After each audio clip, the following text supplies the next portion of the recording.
오늘 하나님 말씀 제목은 데살로니가 교회의 교훈이라는 제목으로 말씀을 상고하겠습니다.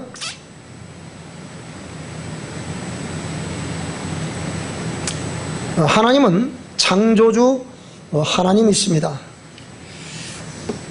다시 말씀드리지만 하나님이 창조주 하나님이라는 것은 우주 만물을 지으신 분이시고, 그리고 인간을 지으신 분이시기 때문에 이분을 창조주 하나님이라고 합니다.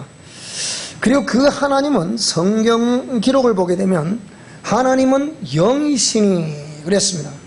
영이라는 것은 보이지 않는다는 개념이죠. 영이라는 히브리 원문에 보면 르아흐라고 표현하는 것은 바람, 공기, 숨, 호흡 이런 뜻을 가지고 있습니다. 즉 말하자면 바람이 불지만 우리가 그 바람을 볼 수가 없습니다. 숨을 들이쉬고 있지만 이 산소를 볼 수가 없습니다. 그것처럼 영이라는 개념은 그러니까 볼 수가 없다는 거예요. 그러니까 볼 수가 없기 때문에 이 하나님을 신이라고 표현하는 겁니다. 그래서 많은 사람들은 하나님을 믿지 않는 사람들이라 한다 하더라도 어떤 신의 존재하심을 막연하게 믿고 있는 것이 현실이죠. 자, 그런데 우리가 믿는 하나님은 만물을 지으시고 인간을 지으신 창조주 하나님이시기 때문에 인간을 지으실 때 하나님은 그 하나님의 형상의 모양대로 지었다. 그래서 창세기 1장 쭉 읽어보게 되면 첫째 날부터 시작해서 여섯째 날까지 이렇게 우주 만물을 쭉 지으시는데, 그 짓는 장면마다 하나님께서 보시기에 좋았더라, 보시기에 좋았더라, 보시기에 좋았더라.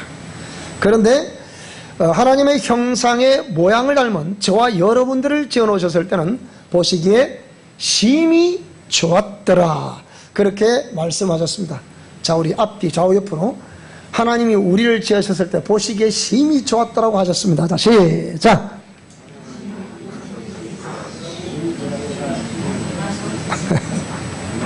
심히 좋았더라. 자, 그래서 이런 우리 인간은 이사야 43장 이렇게 보시게 되면 20단으로 보시게 되면 내 백성은 내가 나를 위해 지었나니 나의 찬송을 부르게 하려 함이라, 그렇게 말씀했습니다. 그러니까 우리 인간을 지으신 하나님 목적은 전신토록 우리 일생의 삶을 살아가면서 하나님께 영광 올려드리는 그런 도구로 지었다는 사실을 잘 알고, 오늘 예수 그리스도를 믿고 구세주로 영접한 저와 여러분들에게 그 모든 것이 복인 줄로 믿습니다. 자, 오늘은 데살로니가 교회의 교훈인데요, 데살로니가는 전서는 1장 또 2장 3장, 4장, 5장에 걸쳐서 이렇게 기록이 되어 있는데요, 오늘 이 전체의 데살로니가 교회를 통한 우리에게 주시는 교훈을 설명할 때, 자, 1장부터 먼저 한번 보도록 하겠습니다. 자, 데살로니가 전서의 1장은 복음과 데살로니가 성도들의 신앙이 어떠했는가에 대해서 기록이 되어 있습니다. 먼저 5절에서 7절 말씀 보게 되면, 복음은 오늘 우리가 믿고 있는 이 복음은 말로만 된 것이 아니라는 겁니다. 말로만 이러는 것이 아니다, 이런 것이 아니다, 된 것이 아니다, 그렇게 설명하고 있습니다. 그리고 이 복음은 하나님의 능력과 성령의 큰 확신으로 된 것이다. 오늘 저와 여러분이 이 복음을 믿게 된 것은 우리가 그냥 내가 어떤 종교든지 하나를 믿어야 되겠다, 나도 내 친구를 따라 교회를 가야 되겠다, 내 아는 사람들을 따라 가야 되겠다, 이렇게 해서 다 오셨겠지만, 그러나 그렇게 발걸음을 인도하시는 분이 하나님이시라는 것입니다.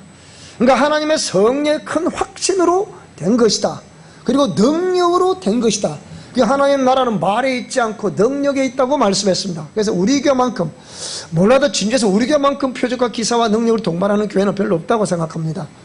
교만한 것이 될지 모르겠지만요, 그러나 그만큼 히브리서 4장 12절을 보니까 하나님 말씀은 살았고 운동력이 있다 했기 때문에 이 말씀을 믿고 순종하는 저와 여러분들에게는 반드시 그 말씀에 따르는 표적과 기사와 능력이 나타나도록 되어 있습니다. 그래서 이 복음을 믿는다고 했을 때 이런 나타나는 표적과 기사와 능력을 보거나 또 내지는 여러분이 기도하는 가운데 성령께서 큰 확신을 주실 때 확실하게 믿고 순종하는 믿음이 있기를 주 이름으로 축복합니다. 자, 그런데 문제는 뭐냐? 이 복음을 받아들여 나면 그 전에 우리가 우상을 숭배했잖아요. 사람의 손으로 만든 수국물 거기다 비는 거 이렇게. 우리는 어릴 때 어머니가 정화수를 떠놓고 이렇게 빌듯이 말이에요. 지난 1월달에 정월 대보름 될 때 저 우리 집으로 건너가는데 희망교로 건너가는데 매일 아침마다 아마 그 어머니가 연세가 제가 볼 때 한 70한 중반 되는 것 같아. 기도 참 하나신 분이 아침에 일어나서 그 뜨는 해 쪽으로 바라보고 이렇게 빌고 있더라고. 갈 때마다 그 빌 갈 때마다. 그래서 제가 보고 참 저 종교심이 하나님께 돌아왔으면 그래 생각해 본 적이 있어요. 근데 그렇게 빌었다. 우상에게 빌었다. 그 다음 또 뭡니까? 하나님의 살아 역사심을 잘 모르기 때문에 이게 무당 세력들에게 물었다. 그리고 그건 아니라 하지만은 뭐 이것도 저것도 아닌 세상에 믿을 거 하나도 없더라. 나를 믿었다. 이렇게 각자가 나름대로의 어떤 믿음의 대상을 설정해 놓고 그게 자기의 정성을 드리는 거예요. 그런데 이런 사람들이 하나님께로 돌아오다 보니까 이 갑자기 가정에 환란이 일어나는 거예요. 그리고 그 전도자를 통해서 복음받은 사람이 말씀에 순종하기 시작하면 이 핍박이 오기 시작하는 거예요. 그래서 복음서에도 기록되어 있기를 원수가 집안 식구다 그래 표현했어요. 예수님이. 아이고 그 예수님이 집안 식구끼리 원수되라고 오셨네. 그런 개념이 아니고 벌써 영적으로 볼 때 그 전에는 우상을 숭배하고 귀신의 가르침을 쫓고 인간의 영을 추종하는 이런 모든 사람들의 그 영적 소속이 마귀에게 소속되어 있다는 거예요. 그래서 요한일서 3장 8절을 보게 되면 죄를 범하는 자마다 마귀에게 속한다 그렇게 기록을 하고 있죠. 베드로후서 2장 19절에는 진자는 이긴 자의 종이 된다 그랬죠. 로마서 6장 16절에는 죄를 범하는 자마다 죄의 종이 된다 그랬죠.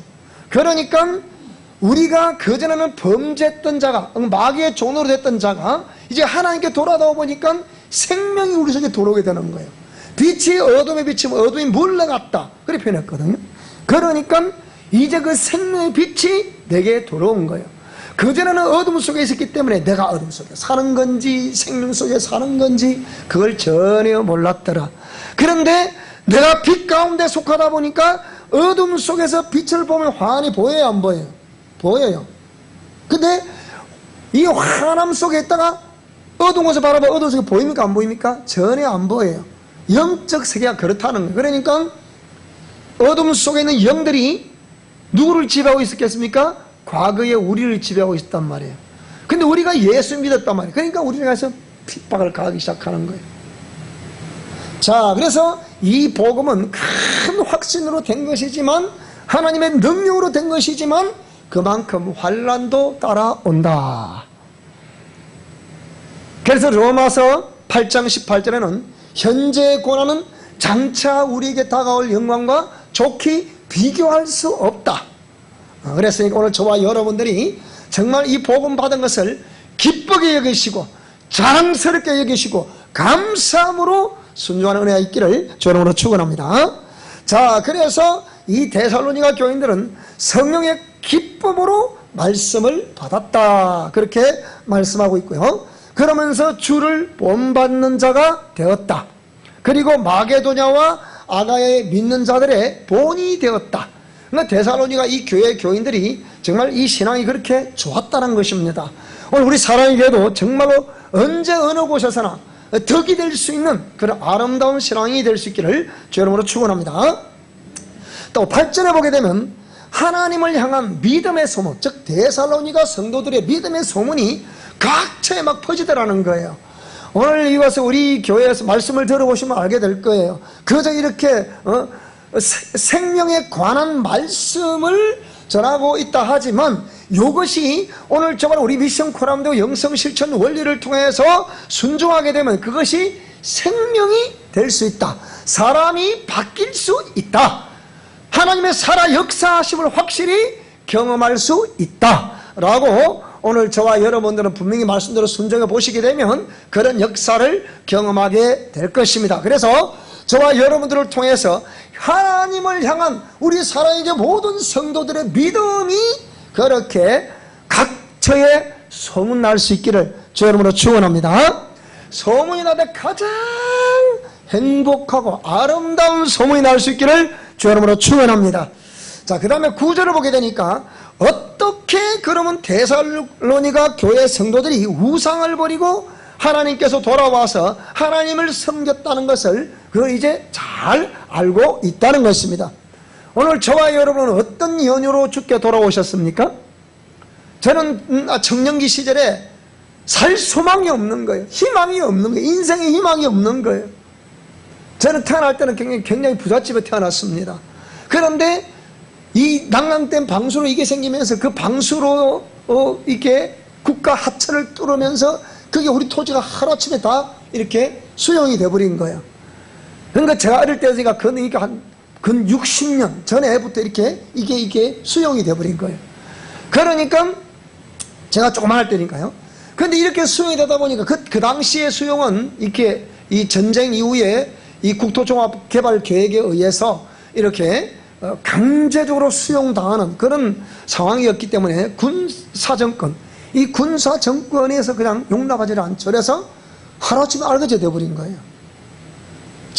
만약에 지금 그렇게 됐다, 그럼 우리는 벼락부자가 되었겠죠. 자, 그런 상황 속에 있다 보니까 왜 나는 이런 가난한 가정에서 태어났을까? 왜 이렇게 가난한 가정에서 제대로 배우지도 못하고 그 마음을 있어도 할 수가 없을까? 이게 이해가 안 되는 거예요. 근데 소망이 없어. 해보고 싶어도 해볼 수도 없고. 자, 그런 가운데 이 허무주의, 니힐리즘이라고 부르는 허무가 밀려오니까 이걸 못 견디겠는 거예요.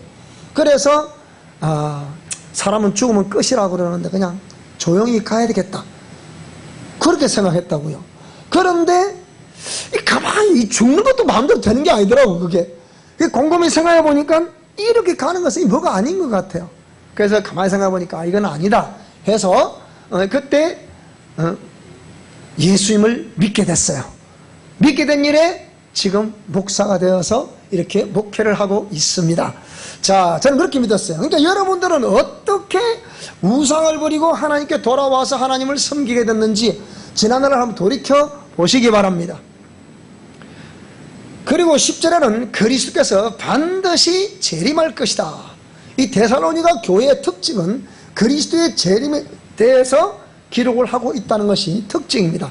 자, 2장에서는 그러면 데살로니가 교인들을 향하여 사도들, 즉 주님께로부터 보내심을 받은 자들은 아포스톨로스라 부르는 이 사도들이 어떤 사역을 했나, 정말 오늘 같으면 목사님이 어떤 사역을 했나라는 것을 기록하고 있는데요.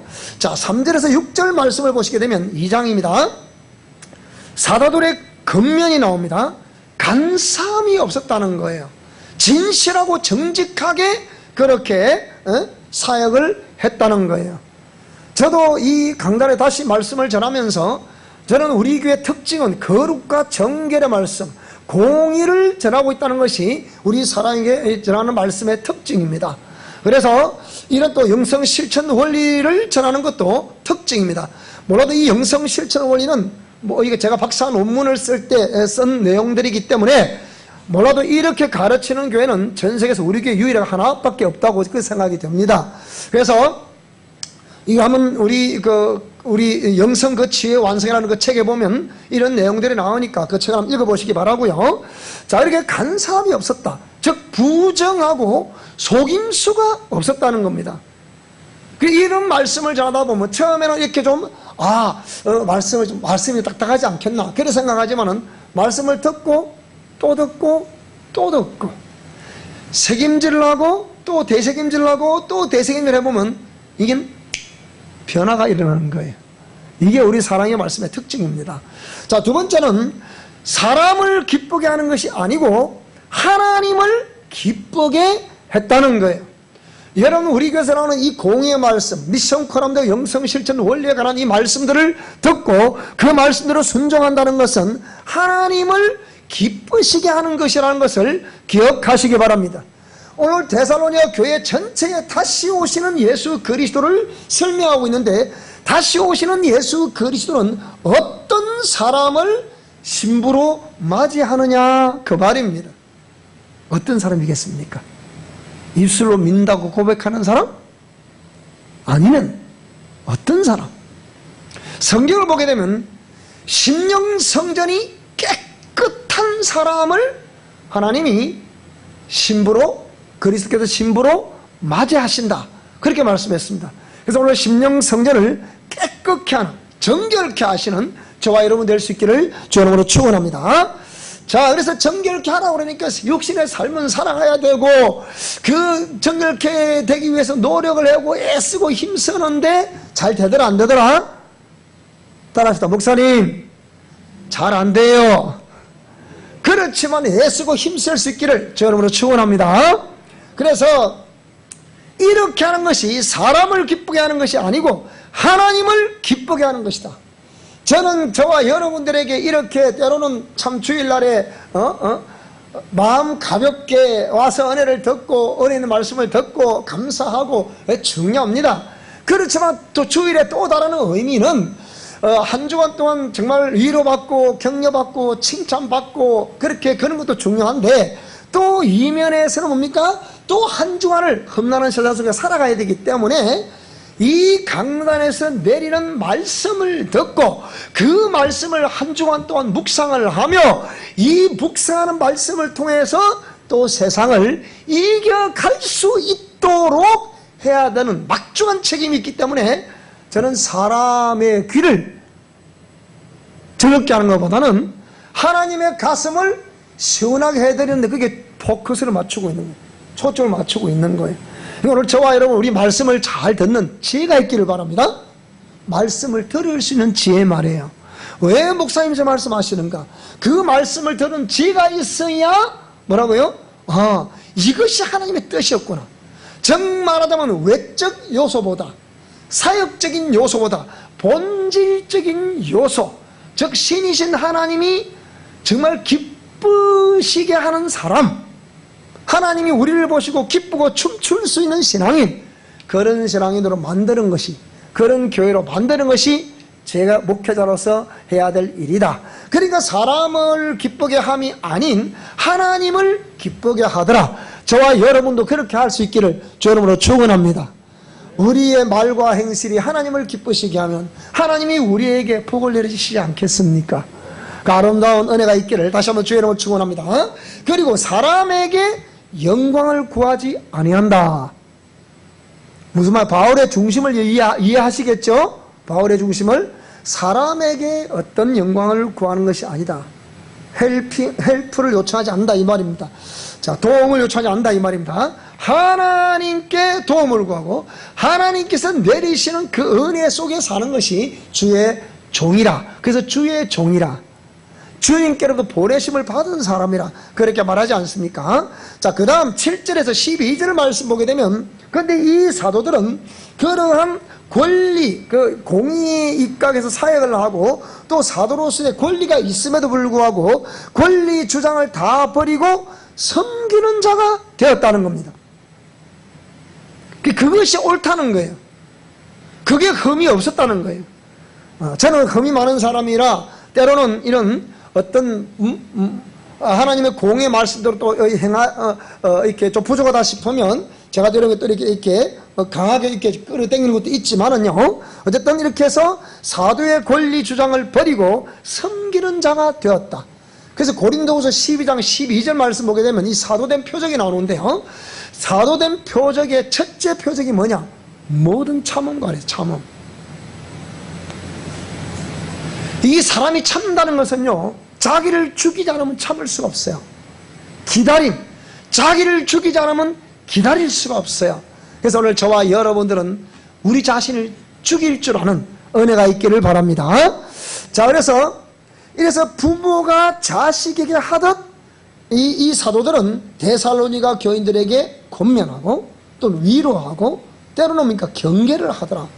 권면하고 위로하는 것은 참 이해가 되는데 왜 경계를 또 하지? 왜 그럴까요? 이 교회라는 것은 그러니까 거룩한 무리들의 모임이잖아요. 어포스털이라는 개념은 뭐냐면 세인트, 처치, 거룩한 교회란 말이에요. 그러니까 거룩한 교회에 그러니까 보내심을 받은 자가 말씀을 선포하는 거니까 그 보내심을 받은 종들은 하나님의 말씀을 전해야 되고 거룩하라고 전해야 되고 성도들은 거룩하기 위하여 그런 성령의 인도하심을 따라 삶을 살아가야 가는 것이다.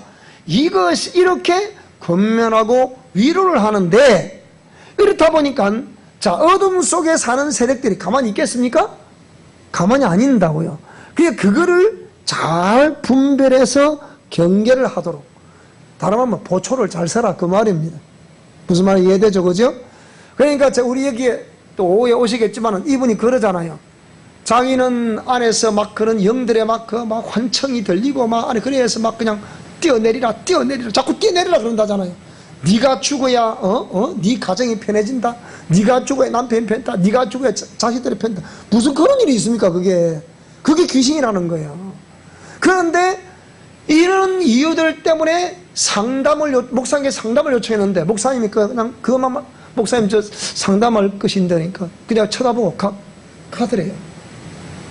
어릴 적부터 지금까지 40년 이상 동안 한 교회에서 봉사하고 충성하고 헌신했건만 지금 자기는 지금 목숨이 왔다 갔다 하는 목숨을 담보라는 그런 영적 게임이 벌어지고 있는데 목사님 상담이 있어야 하는데 가버렸다. 그러면 누가 거기에 신앙생활 하겠습니까? 적어도 저는 책임 목회를 합니다. 여러분 그런 일 있으면 오세요. 제가 좀 그 정도로 처리할 수 있으니까. 이렇게 당당히 말하잖아요. 자, 그렇게 해서 이렇게 이 악한 세력들이 우리에게 침투하지 못하도록, 교회를 침투하지 못하고 성도들에게 침투하지 못하도록 그렇게 이렇게 사역을 잘 행했더라 그 말이죠. 자, 13절로서 20절에 보게 되면 이 데살로니가 성도들의 믿음이 나오는데요, 또다시 나오는데요, 사도들의 말씀을 사람의 말로 받지 않더라. 하나님의 말씀으로 받았더니 그 말씀이 믿는 자에게 역사를 하더라 이 말이에요.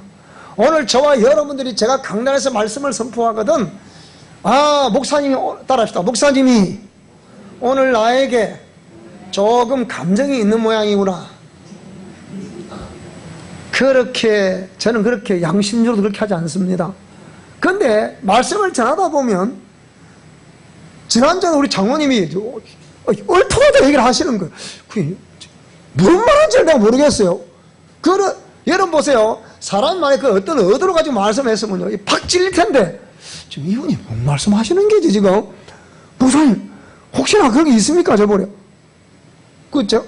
뭔 말씀하시는 건데요? 알 수가 없는 거야 이게. 자, 그래서 그러니까 강단에서 내리는 말씀을 데살로니가 교인들은 그걸 사람의 말로 받지 않더라. 하나님의 말씀으로 받았더라.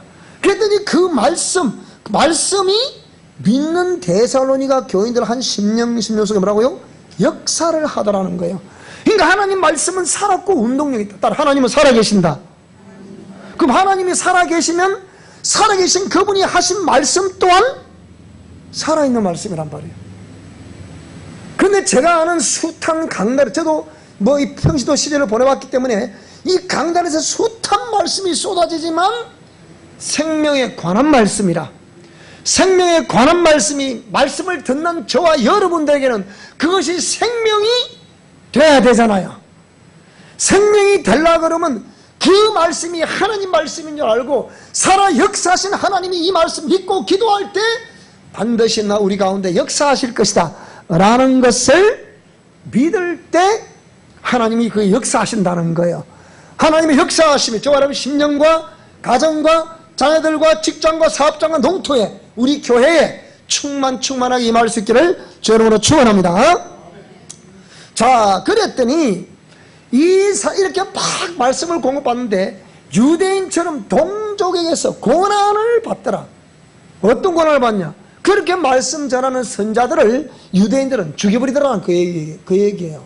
그러니까 데살로니가 교회들이 말씀을 막 선포하는데 이 말씀 전하는 종들을 막 옥에 가두고 그냥 막 죽이고 이렇게 한다는 거예요.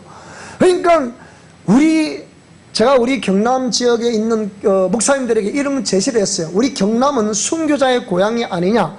그래서 우리 경남에 거하고 있는 주의 종들 가운데 이 시대를 꿰뚫을 수 있는 주의 종들이 모여서 천주교에 가보면 정의구현 사제단이라는 사제단이 있어서 이 사람들은 성직자로서 이 정치가들이 잘못하면 정확하게 날카롭게 지적을 하는 거예요.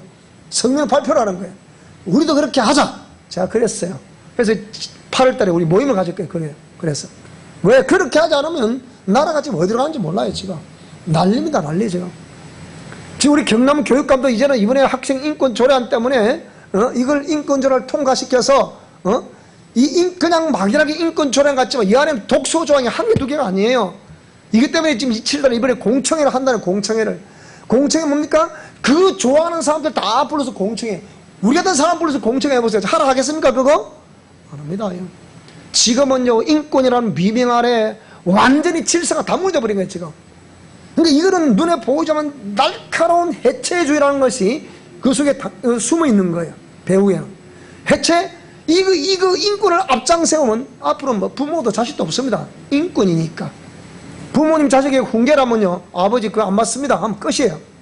뭐시 어째 이놈아 그러면 고발하면 그대로 구속됩니다. 이게 지금 인권 조례 아니라니까요.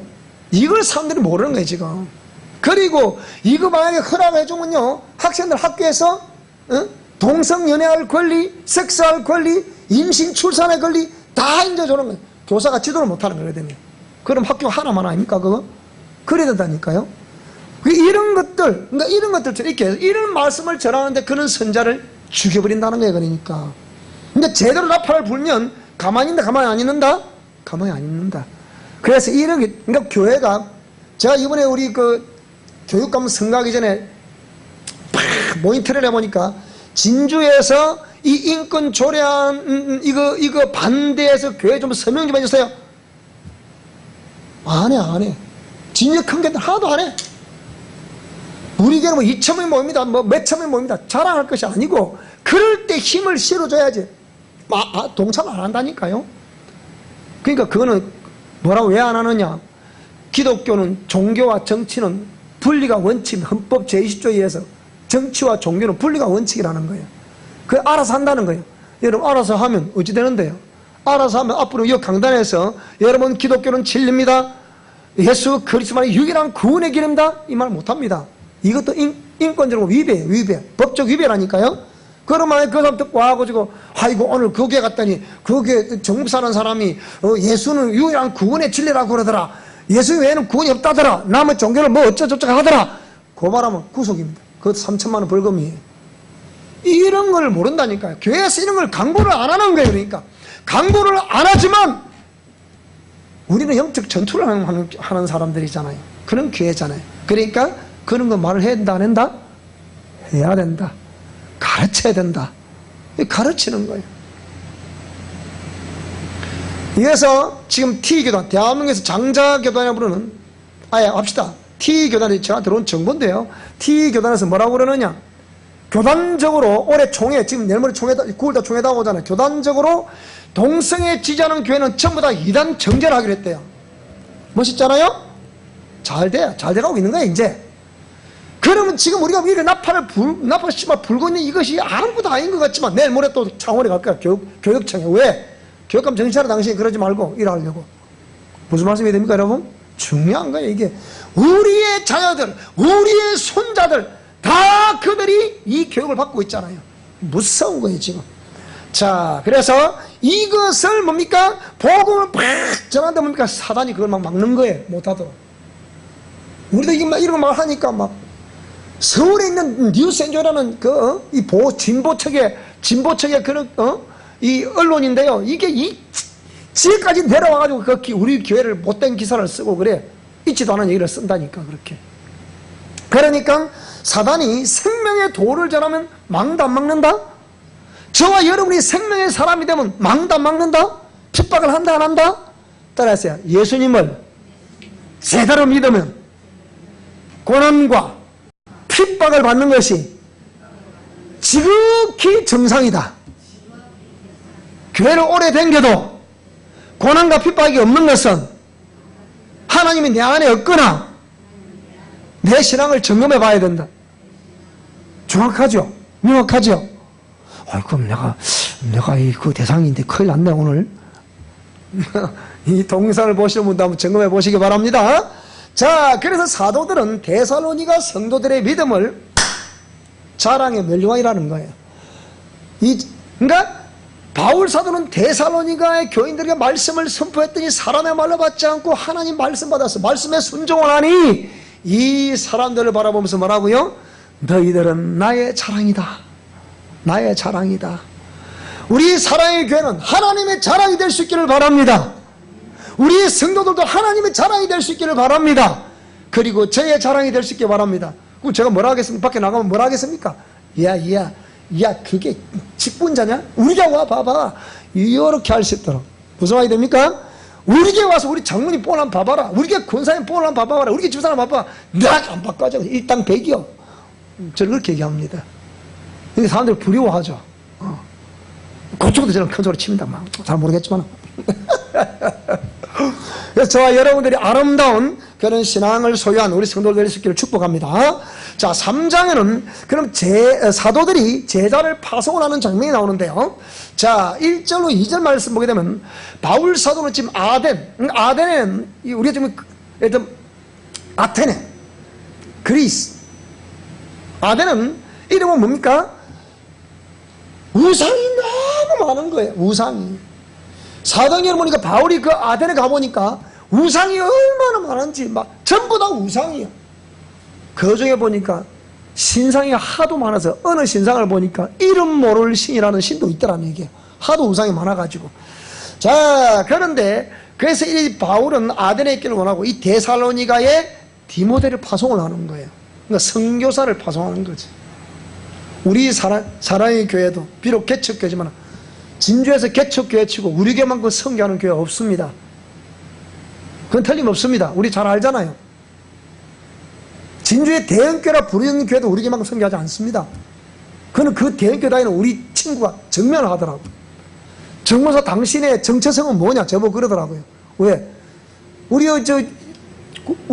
교회는 다 알잖아요. 중국 친구가 데려왔을 때 그 해에 우리가 선교비를 우리 재정 절반을 썼거든요. 6천만 원을 썼거든요. 이 교회에서 6천만 원을 썼다고요. 그래 썼다고 했더니 우리 친구가 하는 말이 정무서 자네는 정체성이 뭔고? 개척교회 그렇게 할 수 있나? 우리 교회는 이렇게 엄청난 몇 천이 모이는 교회도 그렇게 안 하는데 그거 이상한 거 아니가? 내보고 그래요. 여러분 선교하는 교회가 이상한 교회입니까? 안 하는 교회가 이상한 교회입니까? 네? 우리 교회는 하도 많이 때려가는 게 이제 반응도 없다 이제 막. 그러니까 이렇게 디모데를 파송하면서 뭡니까? 믿음을 굳겠다. 믿음을 굳겠다. 그리고 믿음의 위로를 했다. 환난 중에 흔들리지 않게 했다. 응? 그렇기 때문에 이 성교는 교회를 향해서 시험은 미래에도 시험은 다가온다. 그러니까 지금 믿고 이기는 것이 중요하다. 그렇게 말씀하고 있는 거예요. 지난주 목요일날 참 때마침 태국에서 전화가 왔어요. 좀 방학 중에 선교를 와달라고. 8월 20일 날 선교 갑니다. 일주일간. 그러니까 나는 우리 학생들이 오늘 나겸이가 우리 아가씨가 되어왔네. 나겸이가 우리 학생들이 시간이 있으면 이 성경 가봤으면 좋겠어요. 정말 선교는 중요합니다. 학생 청년들이 이 단기 선교를 통해서 한번 가보면요 생각이 달라져요. 그래서 어릴 적부터 제가 그 80대 신학 갓 할 때 그 목사님 그러시더라고. 뭐라고 그러시는 거 아니? 자녀들을 여행을 많이 보내라, 여행을. 난 그때 먹고 살기도 힘든 날에 무슨 여행을 자꾸 보내라고 생각했거든요. 그런데 제가 해외로 성주를 댕겨보니까 그렇구나, 그걸 회개했습니다. 맞구나, 자녀들의 견문을 높여야 되겠구나. 견문을 높여야 되고 세계가 어떻게 돌아가는지 그걸 가르쳐줘야 아이들이 그 이길 수 있게 되는 거예요. 그래서 우리 학생 청년들도 때가 되면 저와 같이 함께 성교 한번 가보는 역사 있기를 바라고, 이 동영상을 보시는 분 혹시나 태국에 가실 분 계시면 저한테 신청하세요. 우리 미션 포럼도 멤버들도 이 강의를 들으시면 이렇게 신청하시기 바랍니다. 자, 그래서 7절 8절에는 시험이 와도 이김으로 사도들이 안식을 하게 됐더라. 그래서 재림하시는 그리스도는 거룩한 자를 맞이하신다고 13절에 이렇게 마감을 하고 있습니다. 그러니까 오늘 우리 사랑에게 모든 성도들은 어떤 시험이 와도 이기는 저와 여러분 될 수 있기를 주의 이름으로 축원합니다. 자, 4장 넘어가 보겠습니다. 하나님을 기쁘시게 하는 것은 뭐냐? 거룩함이고 형제를 사랑하는 것이라고 말씀하고 있습니다. 거룩하다는 것은 음란을 버리라는 것이고, 거룩함으로 아내를 대하라는, 남편들에게 권하는 겁니다. 아내를 거룩함으로 대하라. 그런데 지금 한국 사회에 10쌍이 결혼하게 되면 5쌍이 지금 이혼을 하고 있습니다. 왜 그렇습니까? 권위자인, 머리인 권위자가, 남편이 아내의 권위자인데 권위자가 아내를 함부로 대하는 거예요. 그러니까 요즘 페미니즘 주의자들은 뭐라 그럽니까? 여성의 옛날에는 우리 남녀 차별하지 말자 그랬다가 한동안 여성 지도자들이 했습니까? 그러니까 남녀 평등, 또 그 여성 상위, 지금은 여성 상위, 여성 통치입니다. 통치. 지금 그런 세상이에요. 우리 남성들 개이 큰 소리 치면 여성들은 못 이깁니다. 앞으로 밥도 못 찾아 먹습니다. 그러니까 잘 보여야 된다, 아내한테. 우리 남성들만 따라합시다. 우리 남자분들만 아내를 거룩함으로 대합시다. 시작. 아내를 거룩함으로 대합시다. 장로만 제가 둘이만 고백합시다. 아내를 거룩함으로. 그래야 된다. 자, 그 다음에 이방인처럼 세욕을 따라서는 안 된다. 하나님이 없는 사람은 쾌락 중심으로 살 수밖에 없어요. 믿음이 없으니까, 소망이 없으니까. 그러나 우리는 그게 아니니까요. 자, 그 다음에 형제 사랑이라고 그랬는데 더 이상 내가 글로 쓸 것이 없다. 왜? 하나님의 가르침을 따라 서로 사랑하고 있기 때문에 우리 사랑의 교회도 항상 그렇게 서로 사랑할 수 있는 은혜가 있기를 주 여러분으로 축원합니다. 개척교회에서 사랑하지 못하는 것이 아니고 또 사랑하는 것도 아니에요. 그러니까 개척교회일수록 따스한 그리스도의 사랑이 또 정감이 있는 그런 우리 교회 될 수 있기를 축복합니다. 자, 그래서 마게도냐 교회들에게 믿음을 본을 보여줌으로 많은 환난 중에 성령의 기쁨으로 말씀을 받았다. 그리고 하나님을 기쁘시게 하는 것 세 번째 뭐라고 그러느냐? 여기에 조용히 자기 할 일을 하라 이 말입니다. 조용히 자기 할 일을 해라. 시끌벅적하게 하는 것이 아니라 조용히 해라. 그렇게 말합니다. 그 다음에 외인에 대하여 단정히 하라. 외인 누굽니까? 처음 오시는 분들이라거나 손님들이라거나 초신자들이라거나 새신자들은 어떻게 해요? 단정히 해라. 그런 은혜가 있기를 축복합니다. 그래서 처음 오시는 분들이 뭔가 따스함을 느낄 수 있도록 그렇게 할 수 있게 바라고요. 자, 13절로 18절에는 그리스도의 재림시, 자, 자는 자, 죽은 자에 관해서, 자는 자는 죽은 자는 뜻입니다. 그러니까 죽은 자, 즉 예수 그리스도를 믿고 돌아가신 분들을 죽었다고 표현하지 않고 잔다고 표현하는 거거든요. 자, 그리스도의 재림을 설명하고 있는데요. 주께서 호령과 천사장의 소리와 하나님의 나팔로 친히 강림을 하게 될 것이다. 그러면 죽은 자가 부활을 하게 되는데, 첫째는 예수 그리스도 안에서 죽은 자, 즉 믿고 죽은 자가 먼저 부활을 하게 될 것이다. 그리고 두 번째로 살아서 믿는 자가 공중으로 끌어올려서 공중에서 주를 영접하게 될 것이다. 즉 휴거가 일어난다는 거죠. 그래서 영원히 주님과 함께 살 것이다. 그러게 서로 위로하라. 딸의 천국에 대한 소망, 서로 위로합시다. 땅의 고난, 이 땅의 고통 있습니다. 있다 그랬잖아요. 어떻게 해요? 천국에 대한 소망을 두고 서로 위로합시다. 그 말이 됐죠. 마지막으로 5장은 재림의 때와 시기와 우리를 향한 바람에 관해서 정리를 하고 있는데요. 자, 2절로 4절을 보니까 주님은 밤에 도둑이 들어오는 것처럼 도둑같이 임한다는 거예요. 이 밤이라는 개념이 무슨 개념일까요? 영적인 어둠을 말하는 거잖아요. 지금 한국 교회는 굉장한 영적 어둠 속에 있습니다. 뭐가 옳고 뭐가 그렇고를 모르는 거예요. 무조건 교회만 예배당만 크게 지어온 하나님을 기쁘시게 한다 생각하는 거예요. 네? 우리 진유도 그런 바람이 불어요. 난리야 지금. 크게 짓는 붐 절대 하나님 뜻 아닙니다.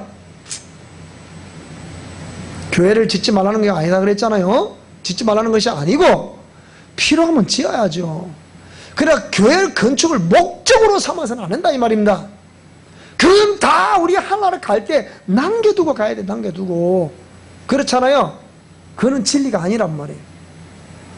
자, 그래서 이렇게 영적 어둠 속에 있을 때 도둑같이, 그리고 한국에는 지금 전 세계적으로 전후에 이렇게 평안한 나라는 없습니다.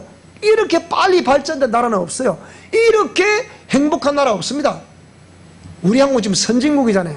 국민 1인당 국민 소득이 3만 불, 선진국 3만 불 이상 돼야 되잖아요. 우리 지금 3만 불이 넘었거든요.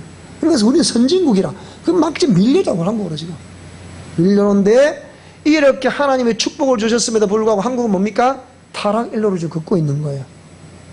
교회가. 이게 문제라는 거죠. 그래서 이게 지금 영적 암흑기 시대라.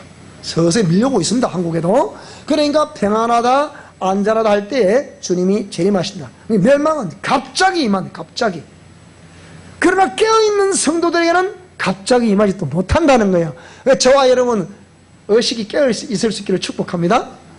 내 영이 깨어있을 수 있기를 축복합니다. 이래. 자, 5절에 11절은 성도들은 왜 갑자기 임하지 못합니까? 빛의 아들이요 낮의 아들이기 때문입니다. 깨어서 정신을 차리는 자, 전신갑주를 입어야 됩니다. 사나 죽으나 우리는 주를 위해 살아야 됩니다. 피차 권면하고 피차 서로 덕을 세우라는 것으로 우리는 빛의 아들이요 낮의 아들임을 정리해야 된다는 거예요. 따라요. 깨어서 정신 차리자. 복음으로 전신갑주를 입자. 사나 죽으나 주를 위해 살자. 피차 이렇게 권면하고 서로 덕을 세우자. 이것이 빛의 아들이요 낮의 아들이란 정명이다. 자녀들이란 정명이란 말이죠. 그래서 사도들의 가르침이 이제 마지막으로 나왔는데요. 화목하라. 절대 게을러서는 안 된다. 권고해서 경계해야 된다. 왜 게으른지 게으른 자를 권계해야 된다. 마음이 약한 자를 격려해야 되고요. 힘없는 자를 붙들어줘야 되고요. 모든 사람이 오래 참고 악을 악으로 갚지 말라. 사람을 항상 선으로 대하라. 항상 기뻐하고 쉬지 말고 기도하고 범사에 감사하라. 우리를 향하신 하나님의 뜻입니다. 그렇게 할 수 있기를 축복합니다. 이것이 성령을 소멸치 않는 것이고 연을 멸시치 않는 것이고 범사를 헤아려 좋은 것을 취하는 것이다. 성령은 항상 기뻐하고 쉬지 말고 기도하고 범사에 감사하는 자를 도우신다. 이게 정결한 심령을 소유한 자를 도우신다. 그래서 하나님의 바람은 뭡니까? 온전히 거룩하게 해라. 영과 혼과 육을 재림하실 때까지 흠없게 보존되기를 원하노라 라고 해서, 이게 오늘 저와 여러분 우리 영과 혼과 육을 다시 오실 때까지 또 우리가 주 앞에 설 때까지 잘 거룩으로 보존하는, 여기도 거룩하게 보존된다고 했잖아요. 우리 사랑의 교회 메시지는 뭐냐? 따라요. 거룩, 정결, 진실, 정직, 아름다움, 그리스도의 향기, 그리스도의 편지. 주 여러분을 축복합니다. 기도하겠습니다.